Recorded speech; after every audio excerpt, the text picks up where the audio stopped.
Les informations à caractère sécuritaire sur Guel Afrique Télévision a continué, mesdames et messieurs, bonjour et bienvenue. C'est jeudi 7 novembre 2024 sur notre chaîne, la chaîne panafricaine au cœur des investigations. La situation sécuritaire à l'est de la République démocratique du Congo reste d'actualité. Nous allons revenir aujourd'hui sur les affrontements qui ont été signalés dans les territoires de Lubero, un des territoires sous occupation des rebelles du M23. Je précise alors, une partie de ces territoires est occupée par la rébellion du M23, les agresseurs du M23, et c'est par là justement que nous allons revenir sur les affrontements qui ont été déroulés depuis les débuts de la semaine. On en parle ce matin sur notre chaîne avec Moïse Rangui, un jeune de Goma, un acteur de la société civile. C'est là qui continue à suivre de près la situation sécuritaire. Avec lui, nous allons trouver les précisions sur tout ce qui s'est passé, ou même les rebelles du M23 ont été signalés dans Kamandi Guité, mais quelques jours après, on nous signale qu'ils ne sont plus présents. Qu'est-ce qu'il faut noter à ce sujet? Moïse, bonjour et bienvenue. C'est un honneur pour moi de vous dire encore bienvenue sur notre chaîne. C'est à moi de vous remercier, David. Merci surtout à Guel Afrique Télévision qui a pensé à notre humble personne. Comment vous allez? Je me porte un peu bien. La santé? En forme? Ça va? Très bien. Goma, qu'est-ce qu'il faut noter de Goma aujourd'hui en termes de la sécurité? Ça va un peu bien, malgré les bruits des bottes qui se font entendre chaque nuit. On ne dort vraiment toujours pas, surtout dans les quartiers Kasika, Kieshero, Ndosho, et même au niveau des Majengo, c'est toujours des cas de cambriolage, de banditisme, des maisons visitées par des 40 voleurs. C'est donc déplorable en tout cas ce qui se passe dans la ville, surtout pendant la nuit, alors que nous sommes dans une situation qui est telle que les maires avaient interdit la circulation des mototaxis, mais en tout cas jusqu'à présent la situation est loin d'être maîtrisée. Mais quand même, on tient les coups, on est là, d'autres activités économiques se passent très bien. Le maire de ville de Goma, le commissaire Faustin Kapen Kamand, a toujours mis la main sur le présumé bandit 40 voleurs de personnes collaborateurs des rebelles du M23, le personne qui sème l'insécurité dans la ville de Goma. Mais au-delà de ça, M. Moïse, il y a toujours l'insécurité qui se fait entendre dans cette ville touristique. Cela est dit à quoi? Alors, nous sommes tous en train de les remarquer, bien évidemment. Malgré l'arrestation de le maire de ville présente des présumés. Après tout, c'est des présumés. Il ne faut pas se précipiter à les qualifier de bandits. Ne peut qu'être qualifié de bandits lorsque la culpabilité de quelqu'un est déjà établie par l'organe de la loi. Et moi, je me dis que c'est bien beau de nous présenter les bandits, mais encore que nous nous interrogeons sur là où ces gens sont amenés. En plus de ça, jusqu'à preuve du contraire, le maire de ville avec la justice n'ont pas encore organisé des procès publics au travers desquels ces derniers peuvent bien évidemment être entendus et que l'opinion s'en rende évidemment compte de cet état des choses, bien évidemment.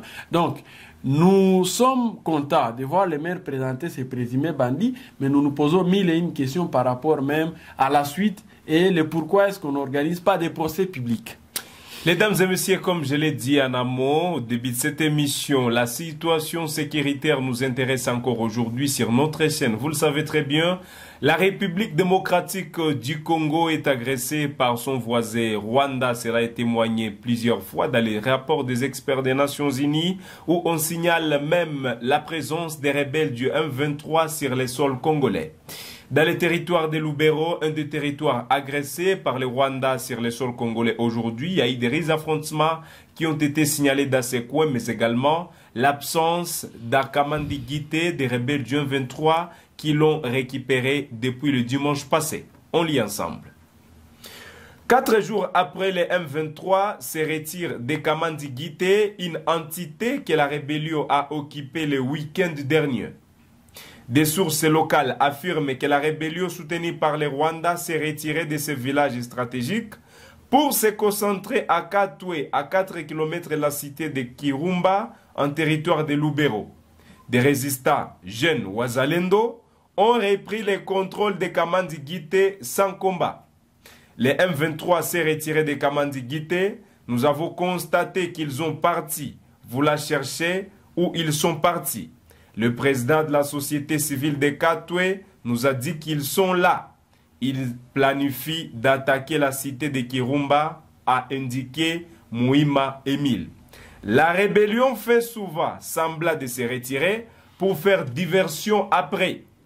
Lors de l'occupation du pont Mindjenje en territoire de Walikale, c'était également la même stratégie.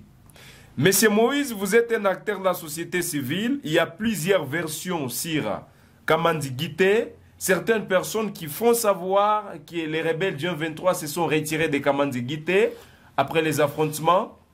D'autres personnes qui font savoir qu'il y a eu des affrontements et après les Ouazalendo ont réussi à déloger les rebelles du M23. C'est quoi la vraie version entre les deux versions? Je pense que vous l'avez dit. Les rebelles font semblant de se retirer dans certaines entités alors que ce n'est pas le cas. Et moi, je crois que nous sommes déjà conscients de tout ça. Raison pour laquelle, à un moment, lorsqu'ils annoncent même qu'ils se retirent dans certaines agglomérations, moi, je ne me réjouis pas directement. Tout ce que nous devons retenir, c'est que nous faisons face à une armée d'un État agresseur qui a un plat diabolique contre notre province. Ils ne vont pas se retirer, c'est faux. Ils sont en train de nous mentir. Ils font semblant. Nous devons plutôt ils se sont retirés ou on les a bâtis? Ils ont été d'abord frappés, ensuite certains de ces éléments se sont retirés à Kamandi-Guité. C'est effectivement la situation qui a prévalu dans cette partie de la province. Mais moi, je voudrais bien évidemment attirer l'attention de l'opinion des uns des autres par rapport à cette stratégie rusée qui anime bien évidemment les leaders de la rébellion. Ils essaient un peu de tromper la vigilance de l'opinion, comme pour dire que voilà, nous venons de nous retirer, après d'abord qu'ils soient frappés fortement par le VDP. Encore une fois, permettez-moi ici de louer la bravoure et la détermination des jeunes Ouazalendo, alors le vrai VDP parce qu'il y en a des faux, et même des Vaya FRDC, quelques Vaya FRDC qui ont en tout cas défendu valablement la République. Donc moi aujourd'hui, ce qui m'intéresse, ce qui nous intéresse dans l'ensemble en tant que des acteurs de la société civile qui portent la voix des sans-voix, c'est de voir bien évidemment l'armée maintenir ces mêmes élans et de neutraliser de manière définitive ces ennemis de la paix qui mettent mal à l'aise la quiétude de nos populations. Plus question de cesser les faits. C'est des mesures qui favorisent la rébellion. C'est des mesures, bien évidemment, qui sont en train de profiter à Kagame, responsable, bien évidemment, de la rébellion du 23, président du Rwanda de son État. Raison pour laquelle, moi, personnellement, je reste convaincu qu'il faut qu'on essaie un peu de continuer à privilégier le front militaire. Rien que ça. Le gouvernement congolais à ce jour fait savoir que sur les fronts diplomatiques, il y a des avancées qu'on est en train de signaler de l'autre côté. On en parlera également tout le long de cette émission. Des avancées diplomatiques. Mais Monsieur Moïse, je ne partage pas cette notez, nous allons y revenir justement. Notez aujourd'hui vis-à-vis de la situation dans la province du Nord Kivu. D'abord, si on peut parler par là, où vous êtes un acteur de la société civile, vis-à-vis de tout ce que vous voyez sur le plan sécuritaire, est-ce qu'il y a vraiment l'espoir que cette guerre est en train de partir vers sa fin? Je ne saurais pas le dire. Je pense plutôt que nous ne pouvons certainement pas perdre l'espoir. Nous devons l'avoir. Nous devons nous liguer derrière l'armée, derrière le VDP, des patriotes qui sont engagés à en découdre une fois pour toutes avec ces ennemis de la paix, mais au même moment, dire que la guerre va prendre fin très rapidement, je ne pense pas, parce que vous êtes sans ignorer qu'il n'y a aucun signal à un adversaire qui est soutenu par de grandes puissances. Kagame n'est pas seul. Il a la France derrière lui, il a l'Angleterre, il a les Américains, peut-être Trump qui vient d'accéder au pouvoir sera favorable à Kinshasa, donc au président Tshisekedi. C'est encore à deviner. Mais moi, je vais vous dire ici que nous faisons face en tout cas à un conglomérat des impérialistes et pour ça, on ne doit pas perdre l'espoir. Mais au même moment, je crois qu'il faut qu'on essaie un peu d'avoir des stratégies appropriées et efficaces si nous voulons, en tout cas, mettre un terme à cette guerre d'agression. Ne tâtonnons pas, tel que nous le remarquons. Visiblement, Kinshasa essaie un peu de se retrouver dans les fourre-tout.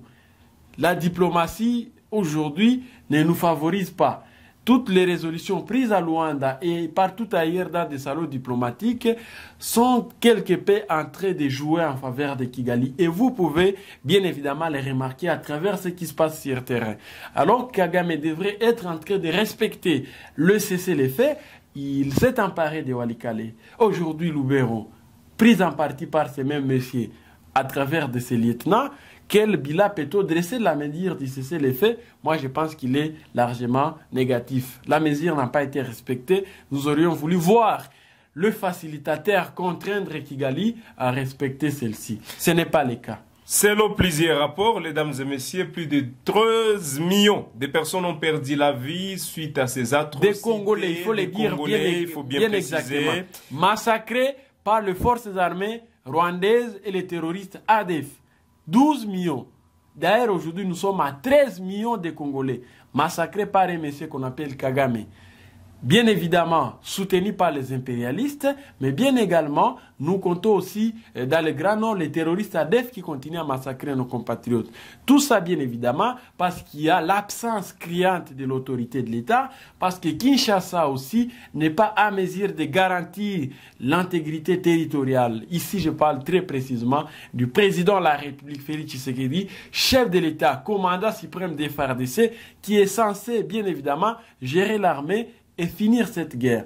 Je me rends compte, bien évidemment, qu'il y a une certaine faiblesse de l'État, une certaine absence de l'État congolais, et c'est dans ça que Kigali profite, l'Ouganda profite évidemment pour massacrer nos compatriotes. Nous devons... Ça qui est en train d'interpréter... Ça s'appelle contradiction. Moi, personnellement, je ne suis pas d'accord avec Kinshasa dans cette façon. J'aurais même souhaité que le ministre envoyé par Kagame soit reçu par un chef de quartier, voire même un chef d'avenue, mais pas tout un gouverneur militaire de Cela fait polémique aujourd'hui. Mais Moïse, stratégiquement, nous avons mal procédé. Nous avons très mal procédé. Monsieur Moïse, s'il vous plaît, n'est-ce pas le gouverneur de la province qui est le patron de la province? Le maire de la ville, il est le patron de la ville. Normalement, c'était à eux d'accueillir le visiteur. J'ai dit non. Vous accueillez un agresseur sur votre territoire, il faut lui montrer que c'est un agresseur. Et c'est à travers, bien évidemment, des petits gestes. Il faut envoyer un chef d'avenue. Ou même ne pas le recevoir. Imaginez que Kagame vienne à Goma et le gouverneur militaire, les autorités au niveau de Kinshasa ont voulu passer à ces Congolais qui se retrouvent bien évidemment à Bunagana et qui ne dorment plus parce que les rebelles du M23 occupent cette entité. Quel message nous avons voulu donner à cette femme déplacée de guerre qui a fui Massissi, qui a fui Rubaya et qui se retrouve autour de Goma, mais maintenant qui apprend que les représentants de l'agresseur est accueilli chaleureusement à Goma. Stratégiquement, c'était une erreur. Je pense que le président de la République ne la répétera plus jamais. Qu'on ne répète plus ce genre de scénario. Voilà, les dames et messieurs, de le faire. Voilà. Alors aujourd'hui, il faut noter que les rebelles du M23, leur présence ou la présence des rebelles du M23 est signalée dans plusieurs territoires dans la province du Nord Kivu. Ils sont en train de faire 5 territoires, ils sont en train de faire tout ce qu'ils peuvent faire de partout là où ils sont. Monsieur Moïse, c'est quoi la voie à suivre? C'est quoi les chemins à suivre aujourd'hui pour rétablir la paix à l'est de la République démocratique du Congo? Certes, plusieurs personnes ont proposé plusieurs pistes, mais vous, en tant que la société civile, c'est quoi les pistes que vous proposez aujourd'hui au gouvernement congolais pour faire taire les armes, pour mettre fin à l'agression rwandaise au Nord Kivu? Je pense qu'il n'y a même pas, je vais dire, les miracles à inventer. Il n'y a même pas, je vais dire, quelque chose d'extra qu'on peut faire. Nous avons une armée. Quel est le rôle de l'armée? Nous avons aujourd'hui des patriotes qu'on appelle les Wazalendo. Ces jeunes sont révoltés. Ces jeunes sont déterminés à défendre l'intégrité territoriale, à défendre leurs terres, à décourager Kagame de continuer à piller notre pays, à piller les ressources naturelles de la RDC. Au-delà de ça, nous avons tout un peuple qui est derrière cette armée. Et moi, je me dis, si nous voulons mettre fin à celle-ci, essayons un peu d'avoir des stratégies cohérentes. Essayons un peu un moment de faire un pas en arrière et d'évaluer toutes les démarches, toutes les mesures qui ont été prises dans le passé pour comprendre à quel niveau ça n'a pas tenu pour mieux faire. Aujourd'hui, moi, je suis en train de fustiger, par exemple, ce que nous qualifions de la diplomatie agissante. Je la qualifierais peut-être d'une diplomatie agitante et tâtonneuse. Nous sommes en train de tâtonner. Nous faisons face à un adversaire malin, mais nous continuons à faire preuve, bien évidemment. Voilà, c'est quoi vos propositions aujourd'hui? Nous croyons qu'il va faire preuve de la bonne foi. Absolument pas. Ce que le président de la République doit faire, commandant suprême des FARDC de son État, aujourd'hui, c'est de permettre à l'armée de maintenir, bien évidemment, l'élan de la victoire. Ça veut dire laisser à l'armée relancer les offensives militaires contre les positions des rebelles d'M23, des étrangers qui viennent s'emparer des terres congolaises, qui veulent balkaniser l'est de notre pays. Nous devons motiver les Ouazalendo, essayer un peu d'assurer leur prise en charge pour qu'à leur niveau, ils imposent l'autorité de l'État. Et je vous dis pour ça, ces jeunes sont déterminés. Ce que Kinshasa doit faire aujourd'hui, c'est d'arrêter de surmilitariser la province du Nord Kivu. Nous avons fait recours presque à toutes les armées du monde, mais nous nous rendons compte que le résultat escompté n'est pas encore atteint. La moindre des choses à faire pour le président de la République, c'est de retirer toutes ces armées étrangères qui se retrouvent sur les sols congolais et qui ne font rien.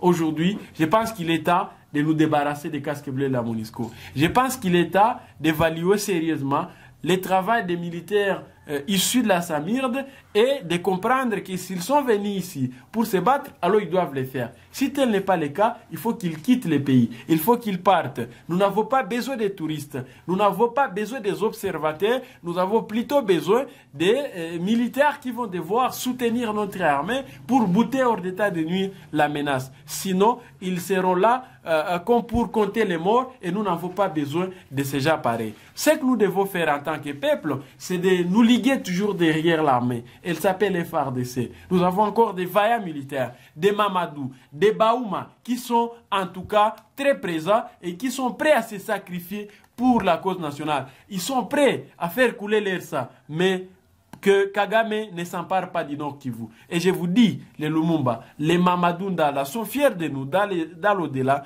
et veulent voir les Congolais eux-mêmes défendre leurs terres. Nous entendons que le président de la République, chef de l'État, essaie un peu de permettre ou même d'instruire aux instructeurs qui sont ici déjà sur place de se battre. Mais lorsqu'ils vont continuer, bien évidemment, à demeurer dans des hôtels, alors qu'on est en train de balkaniser la province, on est en train, bien évidemment, de reconquérir de nouvelles agglomérations, à notre niveau, en tant que des acteurs de la société civile, nous déplorons cette façon pour Kinshasa de faire.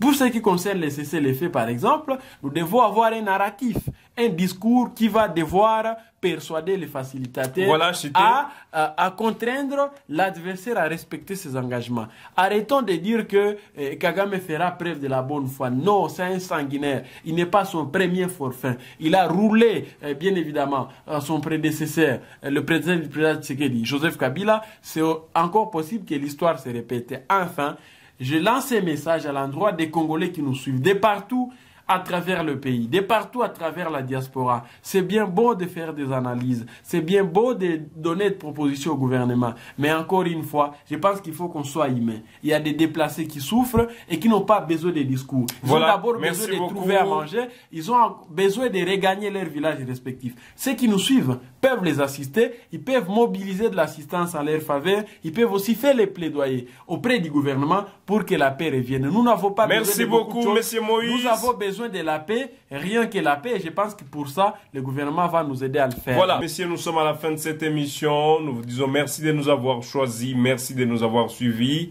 C'est Gay l'Afrique Télévision, la télévision panafricaine au cœur des investigations. Vous vous souciez de la situation sécuritaire en RDC dans sa partie Est. Mentionnez dans la barre de commentaires ce que vous pensez vis-à-vis de tout ce qui se passe dans cette partie de la République.